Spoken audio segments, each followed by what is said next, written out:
budget before you get married. Come to terms on this. But give yourself some free wiggle room, right? And we'll talk about the fundamental side.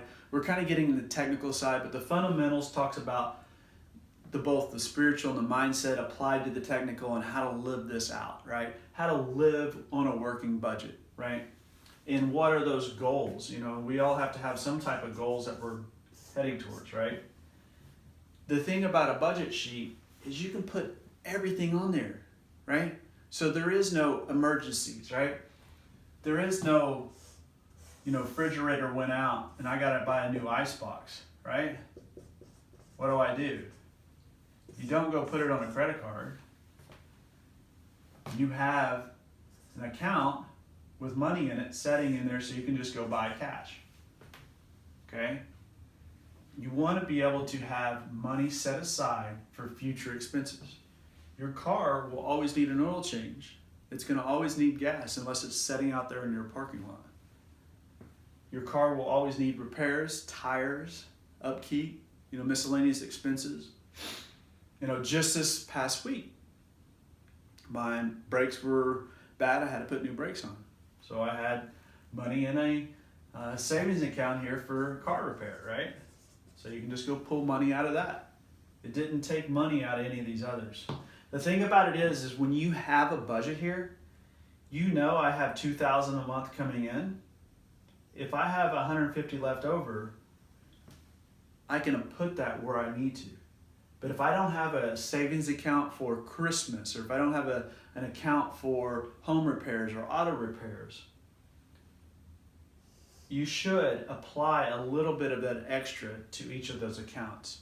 So let's say, for example, any given year, say, most people drive 15 to 20,000 miles a month or a year. So you could have 3 to 4 oil changes at $30, $35. So let's just call it $120, right? And then miscellaneous, there's probably another $200 in miscellaneous maintenance that you should put back. So $320 a year, and you divide that by 12, that would give you how much you should put back, or divide it by every paycheck, right? So what's cool about this, if you get paid, weekly, you can put $12 into that account. Or if you get paid monthly, you would just put the full, what's 320 divided by 12? A little less than $30, like $26, okay? You put that in there, right? Weekly, you put it, maybe it's $8, okay? And then bi-weekly, you would put, let's say $12, $13. So you get the point here. When you know how much you think you're going to spend, and that's what's cool about if you went back for the whole year and you pull back all your receipts, and on any given year, you're going to see the whole seasons of life, right? You're going to see the fluctuation in the heat bills. You're going to see the fluctuation in the gas expenditures or the vacations, right? So you want to make sure you have a vacation account. So there's all these categories, but then you need to save, right, for vacations. If you're going to ever do a vacation, you want to save for home repairs or moving expenses if you're renting. You want to save for car expenses. Medical, if you don't have a health savings account or what you're doing for your medical, you want to have that money set aside. So if you have that money set aside, then it's not going to be an issue, right? And then there's definitely an emergency fund, right? I love Dave. He talks about setting up an emergency fund. The first thing you do is you put $1,000 back, okay?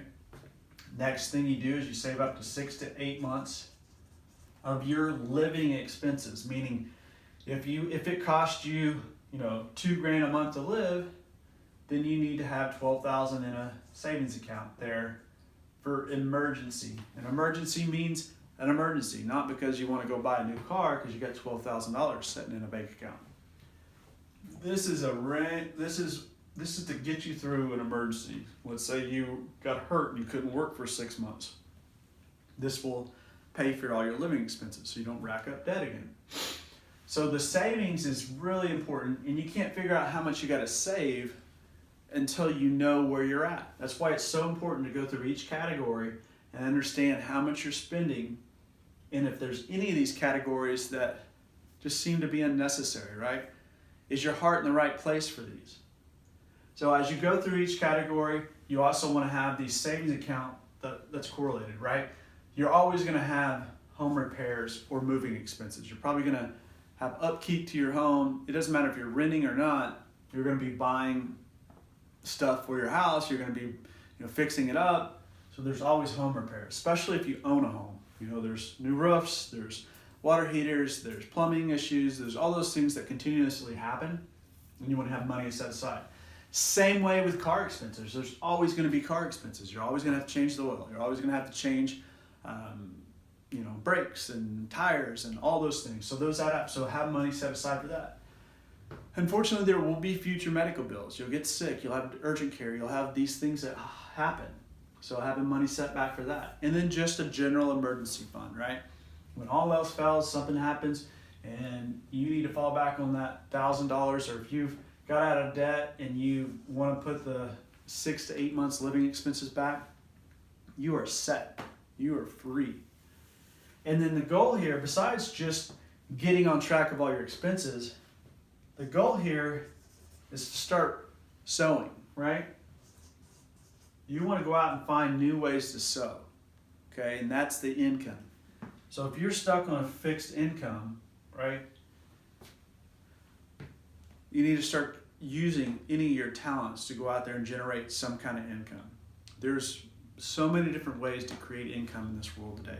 The internet has empowered us. If you don't have internet, then that needs to be on the line item here, okay? So you need to put your internet and TV, right? I didn't even put internet and TV on here. I put internet because it's essential, but I don't watch TV. Cable's not a priority to me. I'd rather buy books than watch TV. But you guys get to make that decision. So when we work with people and they say, I need to sell my house fast, or sell my house fast, this is what we give them besides just a top dollar home offer. We show them exactly what their home's worth. We'll give them budget sheets to help them get started. Even if we don't buy their house, right? We can just leave and say, hey, do you have a budget? Do you have a monthly budget? So we can help them, and everybody, right? We help everybody. It doesn't matter if we buy their house or not. We want to be able to empower you and set you up for the future. Next, we're going to get into the next step of this series, but today we talked about the spreadsheet, how to build your spreadsheet. I will give you these sample spreadsheets, okay, on the website. You can go to topdollarhomeoffer.com.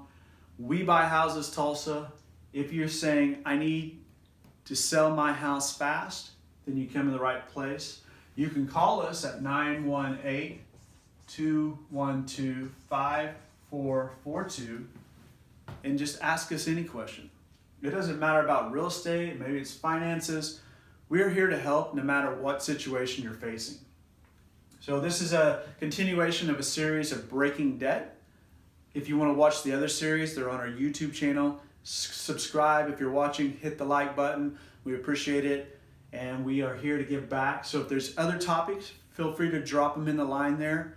The next thing that we're going to talk about is a continuation of this, and we'll shoot another video for you guys to be able to look at it.